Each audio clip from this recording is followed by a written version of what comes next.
शिखर पर मिलेंगे। लेखक Zig Ziglar. See you at the top by Zig Ziglar. खंड 4 अध्याय 4 भाग 4 जंग और बदबूदार घास फूस। हार्टसेल विल्सन, जो कि एक शीर्ष मंच वक्ता हैं, बताते हैं कि पूर्वी टेक्सास में अपने लड़कपन में किस तरह वो दो दोस्तों के साथ रेल की पटरियों के एक निर्जन पड़े हुए हिस्से पर खेला करते थे। एक दोस्त औसत कदकाठी का था। दूसरे दोस्त के वजन को देखकर लगता था कि उसने शायद ही कभी किसी समय का खाना छोड़ा हो। वे तीनों एक दूसरे को चुनौती दिया करते थे कि देखें कौन उस रेल की पटरी पर सबसे दूर तक चल सकता है। हार्टसेल और उसका एक मित्र कुछ कदम चल पाते और गिर जाते। ये भारी भरकम लड़का चलता ही जाता और पटरी से गिरता ही नहीं था। आखिरकार झुंझलाहट भरी जिज्ञासा में हार्टसेल ने उससे इसका रहस्य जानना चाहा। उस मोटे मित्र ने बताया कि हार्टसेल और उसका मित्र नीचे अपने पैरों की ओर देखते रहते थे और इसीलिए वे गिरते रहते थे। फिर उसने स्पष्ट किया कि वो इतना मोटा था कि अपने पैरों को देख ही नहीं पाता था, इसलिए वो रेल की पटरी पर दूर अपना एक लक्ष्य चुन लेता था, एक दूरगामी ध्येय, और उसी की ओर चलता रहता था। जैसे ही वो उस स्थान के नजदीक पहुंचता तो वो कोई दूसरा लक्ष्य चुन लेता। उतनी ही दूर तक जाएं जितनी दूर तक आप देख सकते हैं, और जब आप वहां पहुंच जाएं तो फिर आप हमेशा और आगे देख पाएंगे, और उसकी तरफ चल देता।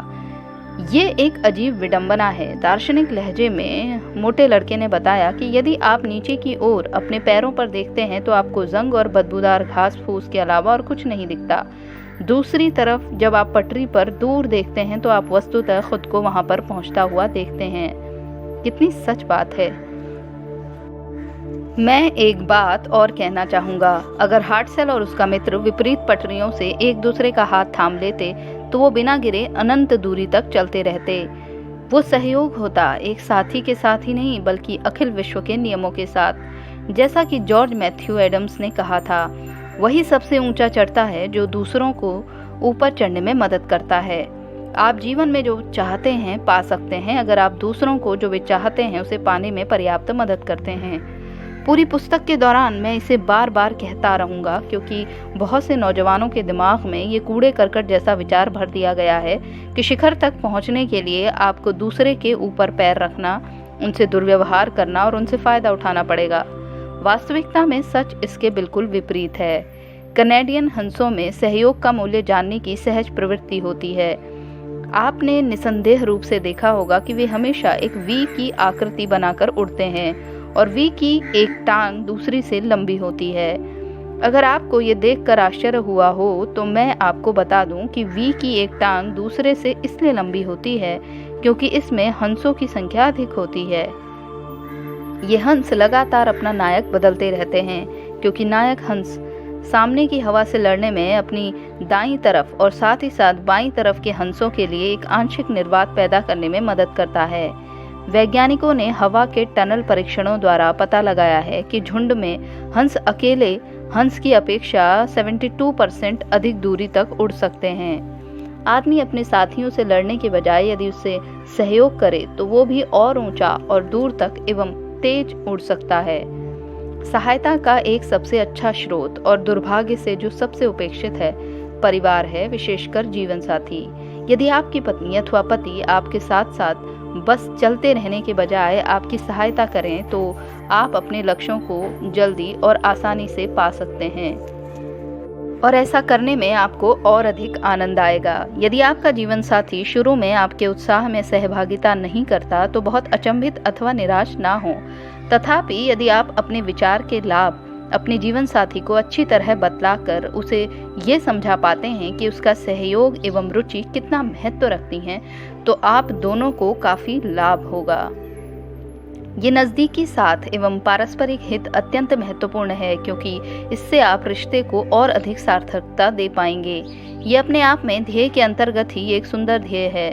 जब आप दोनों अपने ध्येय की दिशा में शुरुआत करते हैं तो हो सकता है कि आप में से किसी को भी सुरंग का आखिरी सिरा दिखाई न दे, परंतु दुनिया का अपना एक तरीका है, न केवल उन पुरुषों या महिलाओं का साथ देने का जो जानते हैं कि वे कहाँ जा रहे हैं, बल्कि ये अक्सर उनके साथ हो लेती हैं और उनके ध्येय तक पहुंचाने में उनकी मदद करती हैं। आपको पकड़ जमाने की जरूरत है। द्वितीय विश्व युद्ध के दौरान संयुक्त राज्य अमेरिका में दिमाग युक्त जलयान नष्ट करने वाली मिसाइल टॉर्पीडो का विकास किया गया। ये विध्वंस का एक शक्तिशाली अस्त्र था। हमारा राष्ट्र जीवित रहने के लिए जीने मरने के संघर्ष से गुजर रहा था, इसलिए इस टॉर्पीडो ने बहुत सनसनी पैदा कर दी। जब टॉर्पीडो को लक्ष्य का निशाना बनाकर चलाया जाता तो ये लक्ष्य पर एक प्रकार से पकड़ जमा लेती थी। अगर लक्ष्य हिलता था अथवा दिशा परिवर्तन करता था तो टॉर्पीडो भी अपनी दिशा बदल लेती थी। रोचक बात यह है कि ये टॉर्पीडो को आदमी के मस्तिष्क जैसा डिजाइन किया गया था। आपके मस्तिष्क के अंदर कुछ ऐसा है जिसकी सहायता से आप अपने लक्ष्य पर निशाना साध लेते हैं। यहाँ तक कि लक्ष्य को खिसका दिया जाए अथवा आपको किनारे कर दिया जाए तो भी एक बार यदि आपने अपनी पकड़ जमा ली तो आप अपने लक्ष्य को अभी भी बेध देंगे। हर एक क्षेत्र में पेशेवर सोच रखने वाला व्यक्ति आपको बता देगा कि बास्केटबॉल को शूट करने से पहले, गोल्फ बॉल को डालने से पहले, सेल्स कॉल करने से पहले आदि वह लक्ष्य प्राप्त होता देख लेता है। संक्षेप में वो लक्ष्य को बेधने से पहले उस पर अपनी पकड़ जमा लेता है। अगर आप एक माँ हैं और बेहतर माँ बनना चाहती हैं तो आप अपनी पकड़ जमाएं और लक्ष्य को प्राप्त होता देखिए। अपने आप को वे चीज़ें करती हुई देखिए जो आपको एक बेहतर माँ बनाती हैं। अगर आप एक डॉक्टर हैं तो एक बेहतर डॉक्टर होना चाहते हैं तो अपने आप को वे चीज़ें करता हुआ देखिए जो आपको एक बेहतर डॉक्टर बनाएंगी। यदि आप ईसाई हैं और एक बेहतर ईसाई होना चाहते हैं तो वही चीज़ आप पर भी लागू होती है। यदि आप एक विद्यार्थी हैं और एक बेहतर विद्यार्थी होना चाहते हैं तो अपने आप को एक बेहतर विद्यार्थी के रूप में देखना शुरू करें। यदि आप चोटी के सेल्समैन होना चाहते हैं तो अपने आप को ऐसा देखें जैसे कि आप पहले से ही चोटी के सेल्समैन हों। ऐसा करने से आपके अंदर की अदृश्य शक्तियां सबको इकट्ठा करना शुरू कर देती हैं और वे आपको लक्ष्य की ओर संचालित करती हैं। मैं ज़रूर चढ़ूंगा। कुछ वर्षों पहले मैटरहॉर्न की उत्तरी दीवार पर चढ़ने के लिए एक अंतर्राष्ट्रीय अभियान आयोजित किया गया। एक ऐसा कौशल जो पहले कभी संपन्न नहीं हुआ था। संवाददाताओं ने दुनिया भर से आए अभियान सदस्यों के साक्षात्कार लिए। एक संवाददाता ने दल के एक सदस्य से पूछा, क्या आप मैटरहॉर्न की उत्तरी दीवार चढ़ने वाले हैं? उस आदमी ने जवाब दिया, मैं उसके लिए अपना पूरा दम लगाने वाला हूँ। अन्य संवाददाता ने दूसरे सदस्य से पूछा, क्या आप मैटरहॉर्न की उत्तरी दीवार चढ़ने वाले हैं? आरोहक चढ़ाई करने वाले ने जवाब दिया, मैं अपनी ओर से जितना अच्छे से अच्छा कर सकता हूँ करने वाला हूँ। फिर एक दूसरे सदस्य से पूछा गया तो उसने कहा, मैं इसके लिए एक अच्छी कोशिश करने वाला हूँ। अंततः किसी संवाददाता ने एक अमेरिकी नौजवान से पूछा कि क्या आप मैटरहॉर्न की उत्तरी दीवार चढ़ने वाले हैं? अमेरिकी नौजवान ने उसकी आंखों में आंखें डालकर देखा और कहा, मैं ज़रूर मैटरहॉर्न की उत्तरी दीवार पर चढ़ूंगा। सिर्फ एक ही आदमी उत्तरी दीवार पर चढ़ पाया। ये वही आदमी था जिसने कहा था, मैं ज़रूर चढ़ूंगा। उसने लक्ष्य को प्राप्त होते देखा था। प्रयास के हर एक क्षेत्र में, चाहे हमें एक बेहतर काम की और अधिक भौतिक वस्तुओं की, ईश्वर से समीपता की और अधिक प्यारे बच्चों की, एक स्थायी एवं प्रसन्न वैवाहिक जीवन की तलाश हो, हमें उसे प्राप्त कर लेने से पहले प्राप्त किया हुआ देखना चाहिए। आप क्या देखते हैं? मैं सोचता हूँ ये महत्वपूर्ण है कि मोहम्मद अली, जो पहले कैसियस क्ले के नाम से जाना जाता था, ये पुस्तक लिखे जाने के समय तक केवल 2 मुकाबलों में हारा था। मैं सोचता हूँ कि ये भी महत्वपूर्ण है कि केवल 2 मुकाबलों में उसने अगर शब्द का प्रयोग किया था। अगर मैं ये मुकाबला हार गया, उसके कथन में कुछ भविष्य सूचक था। उसने मुकाबले की तैयारी कुछ इस तरह से की थी कि वो असफल हो गया। उसने नकारात्मक दृष्टिकोण से खुद को पहुंचता हुआ देखा था। ईसाई धर्म प्रचारक पीटर, इससे पहले कि वो पानी में डूबना शुरू हुआ, कुछ दूरी तक पानी के ऊपर चला था। धर्मग्रंथ साफ तौर पर कहते हैं, जब उसने हवा का गोल घेरा देखा तो वो डर गया। उस क्षण वो डूबना शुरू हो गया। उसने हवा को क्यों देखा? वो क्यों डूबा? जाहिर है क्योंकि उसने अपनी आंखें ध्येय से हटा ली थीं। ध्येय जो कि जीसस क्राइस्ट थे। जब आप अपनी आंखें ध्येय से हटा लेंगे, आप भी डूबना शुरू कर देंगे। हाँ, जब आप खुद को लक्ष्य पर पहुंचता हुआ देखते हैं, भले ही वो सकारात्मक हो अथवा नकारात्मक, तो आप लक्ष्य पर पहुंच जाएंगे। जब आप अपनी आंखों को ध्येय पर रखते हैं तो उस ध्येय पर पहुंचने की संभावनाएं अपरिमेय रूप से बेहतर हो जाती हैं। ये सच है, चाहे जीत का मामला हो, मैटरहॉर्न की उत्तरी दीवार पर चढ़ना, अथवा हार का, मोहम्मद अली अथवा ईसाई धर्म प्रचारक पीटर। ऊपर देखें। जहाज चलाने के प्राचीन दिनों में एक नौजवान नाविक पहली बार समुद्र में गया। उत्तरी अटलांटिक में जहाज का एक भारी तूफान से सामना हुआ। नाविक को मस्तूल की चोटी पर जाकर जहाज के पाल को सुव्यवस्थित करने का आदेश दिया गया। जैसे ही उस नौजवान ने चढ़ना शुरू किया, उसने गलती से नीचे की ओर देख लिया। जहाज को लपेटती हुई उछलती हुई लहरों ने उसको एक डरावना अनुभव करा दिया। नौजवान ने अपना संतुलन खोना शुरू कर दिया। उस वक्त उसके नीचे खड़ा हुआ एक पुराना नाविक चिल्लाया, ऊपर देखो बेटे, ऊपर देखो। नौजवान नाविक ने ऊपर देखा और अपना संतुलन फिर से पा लिया। जब चीज़ें बुरी दिखें तो ये जानने की कोशिश करें कि कहीं आप गलत दिशा में तो नहीं देख रहे हैं। जब आप सूरज की ओर देखते हैं तो आपको कोई परछाई दिखाई नहीं देती। पीछे की ओर देखिए और आप एक एडसेल बना देते हैं। आगे की ओर देखें और आप एक अमेरिकी जंगली घोड़ा बना देते हैं। जब दृश्य अच्छा न लगे तो ऊपर की ओर देखने की कोशिश करें। यह हमेशा अच्छा होता है।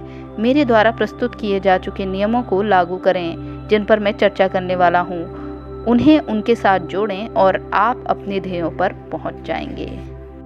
इसके लिए हरकत यानी कि क्रियाशीलता चाहिए। मैं इस बात पर जोर देना चाहता हूँ कि आपको अपने ध्येयों पर पहुँचने के बाद क्या मिलता है वो इतना महत्वपूर्ण नहीं है जितना ये कि आप अपने ध्येयों पर पहुँचने से क्या हो जाते हैं। आपका अपने बारे में क्या ख्याल है? क्या आपको ध्येय रखना महत्वपूर्ण लगता है?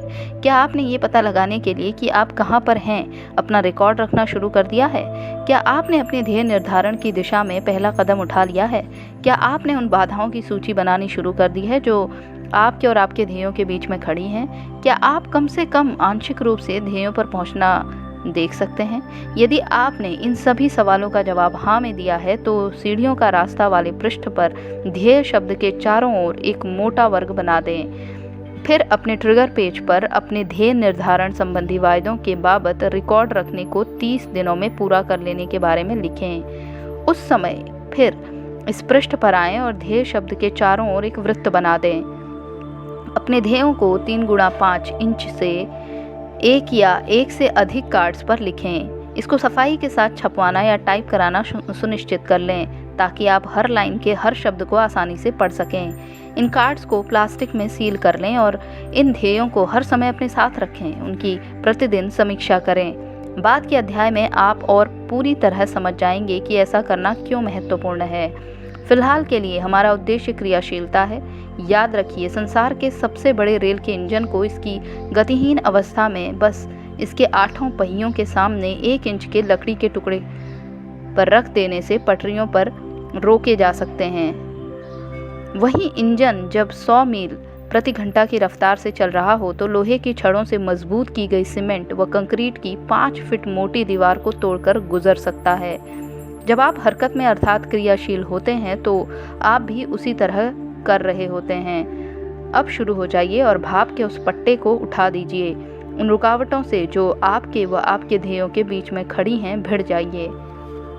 इस खंड के पूरा हो जाने के साथ आप तीसरे नंबर की पायदान पर हैं। जैसा कि आप साफ तौर से देख सकते हैं, ये बैठने के लिए नहीं बनी।